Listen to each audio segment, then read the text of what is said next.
About dealing with uh, these theories that we're talking about. I'm not trying to teach you how to be a psychoanalyst or be an Adlerian or a Rogerian. I'm not trying to teach you that. I'm just trying to teach you the theories and the techniques. Um, the best way to learn is to try to utilize them as best you can. And that's one of the reasons why I want you to see if you can understand the basic concepts. That's really all the questions are asking. How would you diagnose this if you were looking at it from a psychoanalytic point of view, or an Adlerian point of view, or an existential point of view? That's really what I'm talking about when we're dealing with Stan. So I'll try to make it a little more palatable for you. Um, I'll give you some kind of a cheat sheet. I've done this before. Um, I really can't teach you psychoanalysis, in a week. I can't teach you Adler. I can teach you the concepts, but I can't teach you how to be an Adlerian um, counselor in a week. So I just want you to tell me that you understand the basic concepts. So that's what those questions are all about. And the questions that you're asking them. If you were an Adlerian, what kind of questions would you ask? Would you ask questions about his how he felt about his brother siblings, for example, how he felt about his family? Um, those are the kinds of questions that I'm looking for. So let's go ahead and get started. Today we're talking about person-centered therapy. This is really kind of interesting because I'm already online. Wait a minute. Okay. I was trained as a Rogerian counselor. I was going to the University of Northern Colorado, and they taught Rogerian therapy, person-centered therapy, except at the time we called it client-centered therapy. Before client-centered therapy, and we're going to go through this, before client-centered therapy, they called it patient-centered therapy. So when I first started, they called it patient-centered. And then while I was in training, they changed it to client-centered therapy. And then later, after I had already gone through the course, the courses, uh, we used Rogers with Egan's model. I've still got the book somewhere. Somewhere. Um, it's up in my bookcase. There it is. I see it. Okay. I can show you the book. Anyway, now it's person-centered therapy, and that's fine. Rogers changed over time, and I'll talk about those things. I started my training in the mid 70s, so that's when I was working with Carl Rogers and his client-centered therapy, which eventually became person-centered therapy. Throughout the beginning of the 20th century, Freud's psychoanalysis and Watson and Skinner's behaviorism dominated psychology. There was only two ways to look at things. In the Europeans, everything was psychoanalysis. In the United States, it was all behaviorism. In the 1950s, there was a call for a kinder, more sensitive approach to temper the two more abrupt counseling techniques. One of them that came out of this was the humanism of existentialism. Uh, Gestalt came out of this movement to get away from psychoanalysis, especially, and behaviorism. And then Maslow, of course, came up with his positive psychology, with his hierarchy of needs. And this all occurred in the 1950s. Now, we talked about existentialism last week. We talked about how existentialism actually was around before World War One, but after World War One, it became very necessary for there to be an idea of existentialism, of people being worried about the existence of humanity. And that came out in the late 1940s and early 1950s. Several theories came together to create the humanist movement. It includes Rogers' person-centered approach, existentialism, Gestalt, and Maslow's positive psychology, as I have already mentioned. So those are the humanist movements, and some people call it the existential humanism movement, but humanism covers the gamut. Person-centered therapy evolved out of the work of psychoanalyst Carl Rogers. He was a trained psychoanalyst. He started school in the 1920s and became a psychoanalyst. He actually worked with Alfred Adler at Columbia University. He was from Chicago, he was actually from Oak Park, which is a suburb of Chicago. And he was raised in a strict Protestant family. And like Rollo May studied theology. So did Carl Rogers. Theology was very important to him. Realized that religion wasn't going to do it for most people. If he wanted to help people, that he needed to get into psychology.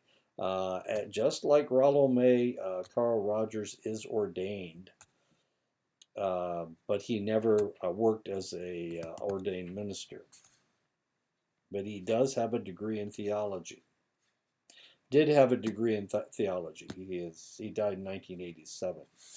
Early in his career, Rogers realized that despite the underpinnings of psychoanalysis, Adler's real gift was approaching clients as equals and getting them to disclose their inner feelings early in therapy. And he admired this about Adler, the fact that Adler went right to the source, right to the core, pinpointed what the problem was able to do this and get his clients to talk to him because he treated them like equals, not as they were subordinate to this therapist, and that's the way, of course, Freud did things. That's the way psychoanalysis does things. They look at the client as a broken structure that needs to be helped, and you are the expert that is going to do that. That makes the client your subordinate. But Adler treated everybody as equals. Rogers decided to discard all the initial testing and history taking that was part of psychoanalysis and approach clients in a new manner. In the 1940s, moving away from psychoanalysis, Rogers rejected the current direction of therapy, advice, suggestion, direction, persuasion, teaching, diagnosis, interpretation, all this structure that created a subordinate and an expert structure. He rejected all of that, and he decided that he would treat patients or clients, persons, as equals, just like Adler did. And he would refer to this as patient-centered therapy. In the 1950s, Rogers renamed his therapy client-centered therapy and emphasized his non-directive methods. He focused on the phenomenological aspect of this theory and sought motivational force that allowed his clients to change. In the 60s and 70s, Rogers focused on developing the self and emphasized having authentic experiences. He did a great deal of research during this period to support his therapy and continued to emphasize openness as leading to a successful therapy and real change in his clients. Now, it's really kind of interesting because one of the arguments about psychoanalysis, one of the arguments about Freud is the fact that Freud never did any research. And actually, Rogers was one of the individuals that denigrated psychoanalysis because there was no research that supported that it actually worked. So one of the things that Rogers did was to start doing research to support the idea that, hey, being nicer to people in therapy actually works. In the 80s and 90s, Rogers began expanding his therapy into education, couples, families, industry, groups, conflict resolution, and politics.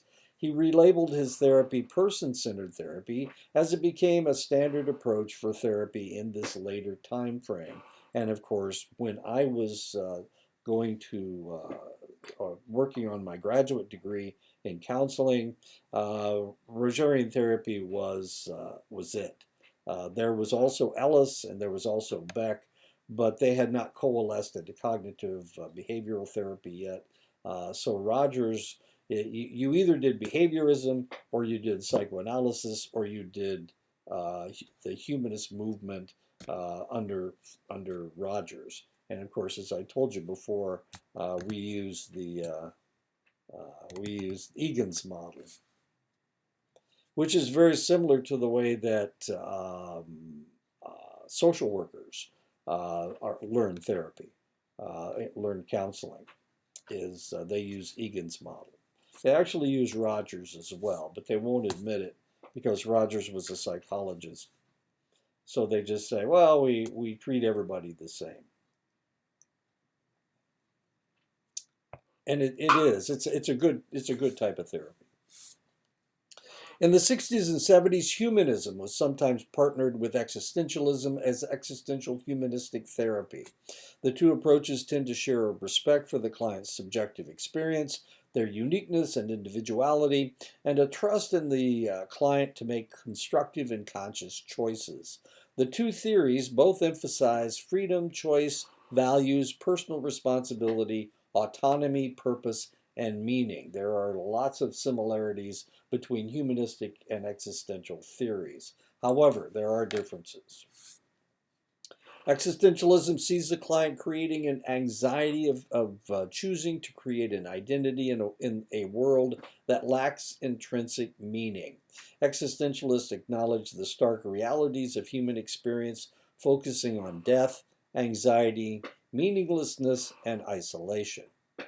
And for that reason, existentialism and Rogerian therapy are a little bit different. The fact that they do focus on existential anxiety and death and meaninglessness, and of course, isolation. Humanists take a more optimistic, less anxiety-evoking view that each of us has a natural potential that we can actualize and find meaning. Some therapists accentuate the similarities between the two theories with their strong client-therapist approach. Writings of Abraham Maslow supported the humanist ideals by emphasizing in his writings and research joy, creativity, and self-fulfillment, in contrast to Freudian psychology's preoccupation with the sick and the dark side of human nature. Freud was looking to cure people's problems. The humanist movement is accentuating the positive, which in essence should eliminate the negative. That was the idea. Now you have to remember that Rogers hadn't really started writing yet. When Maslow was doing his work in the 1940s and early 1950s, Rogers and Maslow kind of came out at the same time. They started talking about their theories about the same time. And they were actually both in New York at the time. Maslow had been working with Adler at Columbia University, and Maslow was at the New York University at the time. Maslow focused much of his research and writings on the resilience and self-actualization of individuals who had been through extreme trauma. And the individuals that he dealt with exclusively were Jewish concentration camp survivors. That's who he dealt with almost exclusively. So Rogers was dealing with a different clientele. He was dealing with different individuals, and Maslow was very specific as to the individuals that he was talking about. According to Rogers, man is basically good and society makes him bad. The human nature of the human being, when functioning freely, is constructive and trustworthy. Man's behavior is exquisitely rational. moving with subtle and ordered complexity toward the goals he set for himself. So man is basically good. According to Freud, of course, man is basically bad, and society needs to control him. Society represses man's ability and desires. Thus, humanity has the innate drive to strive toward becoming fully functional. In the context of a personal relationship with a caring therapist, the client experiences previously denied or distorted feelings and increases self-awareness. People have the capacity for understanding their problems and resources for resolving them. The basic goal of therapy is to create a psychological climate of safety in which clients will not feel threatened and will thus be able to drop their pretenses and defenses. Clients are empowered by their participation in a therapeutic relationship. Through the therapy, the client is able to reach their potential growth, wholeness, spontaneity, and inner directedness. The client has the power to direct their own life without the help of therapy. The client has the capacity for resolving life problems effectively without interpretations and directions from an expert therapist. Therapy enhances the client's own power. A major goal is to provide a climate of safety and trust in the therapeutic setting so that the client, by using the therapeutic relationship for exploration, can become aware of blocks to growth. When people are free, they are more likely to find their own way. The client tends to move toward openness, greater self-trust, more willingness to evolve as opposed to being a fixed product, and more living by internal standards as opposed to external cues. Thus, it is best that the therapists avoid giving advice. He needs to make his own decisions. The person needs to make their own decisions. The qualities of the therapist that determines the relationship includes genuineness, non-possessive warmth, accurate empathy, unconditional positive regard, permissiveness, caring, and the ability to communicate these attitudes to the client. Genuineness implies that the therapists are real. They are genuine, integrated, and authentic during the therapy session. They're without a false front. Their inner experience and outer expression of that experience match, and they can openly express feelings, thoughts, reactions, and attitudes that are present in the relationship with the client. No masks.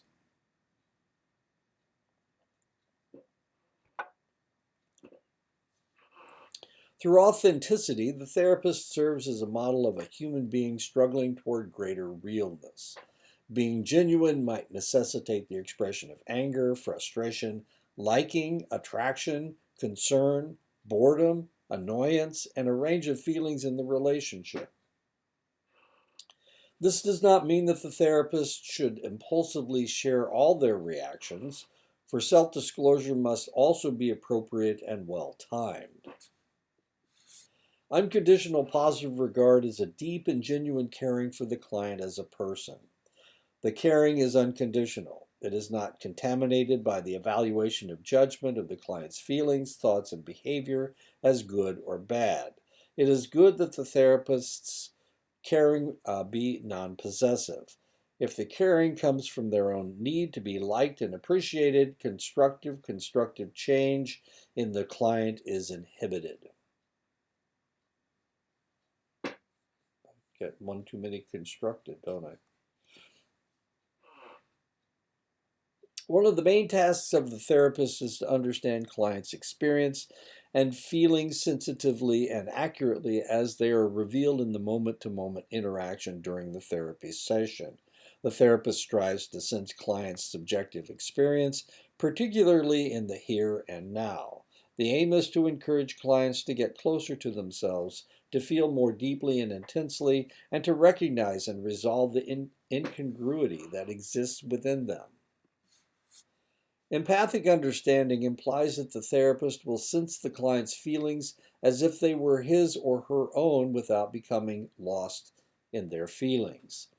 Accurate empathy goes beyond recognition of obvious feelings to a sense of the less clearly experienced feelings of clients. Part of the empathic understanding is the therapist's ability to reflect their experiencing of the clients. One of the functions of the therapist reflection is to encourage and enable clients to become more reflective themselves. Therapist empathy results in clients' self understanding and clarification of their beliefs and worldviews. Empathy is not an artificial technique that therapists routinely use. Rather, empathy is a deep and subjective understanding of the client with the client. Therapists are able to share the client's subjective world by turning in to their own feelings that are like the client's feelings. Yet therapists must not lose their separateness. When the therapist can grasp the client's private world as the client sees and feels it, constructive change is likely to take place. Emotionally focused empathy helps clients pay attention and value their experiencing, process their experience cognitively and bodily, see old experiences in new ways, modify their self perceptions and their worldview, increase their confidence in their perceptions in making decisions and in following a course of action. There's little emphasis on directive techniques. It stays away from interpretation, questioning, probing, diagnosing, collecting history. The technique tries to use active listening and hearing, reflection of feelings, and clarification. The therapist must have the full participation as a person in the therapeutic relationship.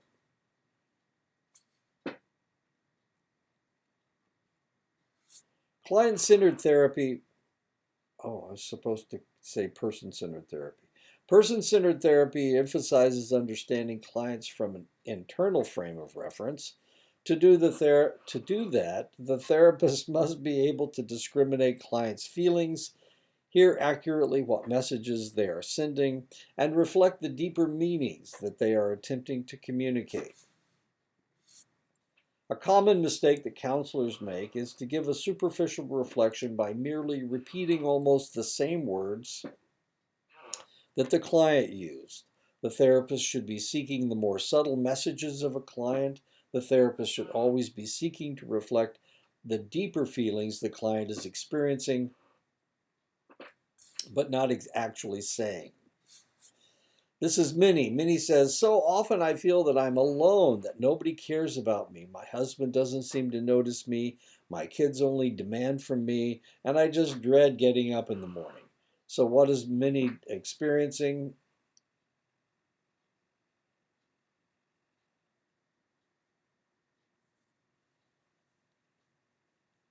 That she feels like people are ignoring her. So you feel like people are ignoring her, like they're ignoring you, that they don't see the real you. Justin, I can't stand this school anymore. It doesn't mean anything. I'm bored and frustrated and I hate this school. I feel like dropping out today, but that's stupid because I'm graduating in 2 months. And I would say something like, well, Justin, it sounds to me like you're not sure about your future. You're feeling that you, I should have gone through this before. Hey, Justin. You're afraid of what's going to happen in the future. Amanda, I feel like running away from home. My stepfather always criticizes me and he puts me on restriction for things he claims I do that I don't do. My mother doesn't ever listen to me and always sides with him. They don't trust me at all. And you might say something like, so you feel unloved by your family, that they're overly critical. Minda, none of the other kids like me. They always pick on me and tease me. I try hard to make friends, but everyone hates me. You're not feeling loved by the other kids. Oh, you're just a little kid yourself. So you're not feeling like you're getting any affection from the people in your school. Mrs. Llewellyn, Mrs. L. I have really noticed a tremendous difference since I've been coming here for counseling. I'm a lot more open with kids, and they are really noticing a change in me, and I like it too. I am even able to talk to my principal without feeling like a scared kid. So you're feeling better about yourself. That's great. Jerry, damn, I'm so preoccupied since my wife left me that I can't think of anything but her. I keep going over in my head what I could and should have done so she would have stayed. It pisses me off that I can't get her out of my mind and go about my living. So you feel preoccupied with what you're thinking about your wife. Here I am, still in college, and not a damn thing to show for it. My wife is supporting me, and I know she resents me for not getting out and getting a job before this. But now I know what I want. And before I was just in school because my parents wanted me to be here. Wow, Tommy. So your wife's taken is so you're afraid that your wife is mad at you for uh, paying for your school.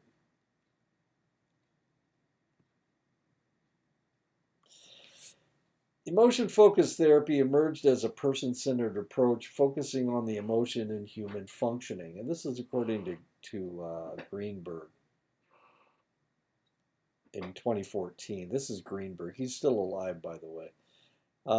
Emotion focused therapy is designed to help clients increase their awareness of their emotions and make productive use of them. Once a therapeutic alliance has been established, the therapist either helps clients with too little emotion access their emotions or helps clients who experience too much emotion contain their emotions.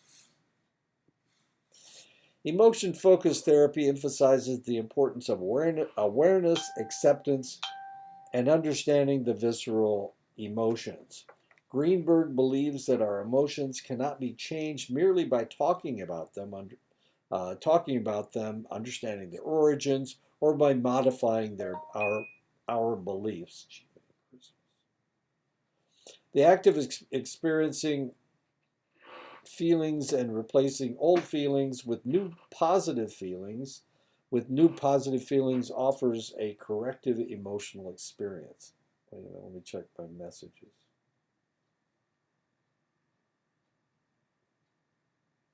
Oh, good. Facebook wants me to know that my former sister-in-law just posted something. Okay, so let's talk about Stan. We remember Stan. Stan had all those problems. The therapist sees Stan as an individual who knows what he wants and has stated his goals. The therapist asks Stan to talk about who he sees himself being and the person he would like to be. She seeks to get Stan to talk about his feelings of being a failure, inadequate, and being unmanly. She's able to get Stan to speak so freely because she has created an atmosphere of freedom and security. Stan talks about his fears, uncertainties, and his hopelessness that leads to his bouts of drinking and taking drugs. Stan's therapist listens to him intently and conveys an attitude of understanding and acceptance. Stan has low self-worth. Stan wants to feel loved but can't believe that anyone really likes him. Stan hates to keep apologizing for his own existence and wants to learn to love, especially women. He is aware that most of the time he feels inferior. If Stan can feel comfortable with his therapist, he may be able to use the relationship to become more accepting of himself. Stan may be able to speak of his fear of women, not being able to work with people, and feeling inadequate and stupid. Stan may be able to express his guilt for not living up to his parents' expectations and the hurt he has felt for not feeling loved and wanted. Through therapy and his relationship with his therapist, Stan gets a view of his strengths as well as his weaknesses. The therapy will make Stan give up his self-defeating ways and see himself in a more positive light. The empathic responses of the therapist allow Stan to hear himself and access himself on a deeper level. Stan will gradually become more sensitive to his own internal messages and less dependent on confirmation from others around him. Because of the therapeutic venture, Stan will discover that there is someone in his life whom he can depend on himself. Da da da da da. Okay, and that is it. So I will, I'll come up with some kind of a cheat sheet to help you with your discussion questions.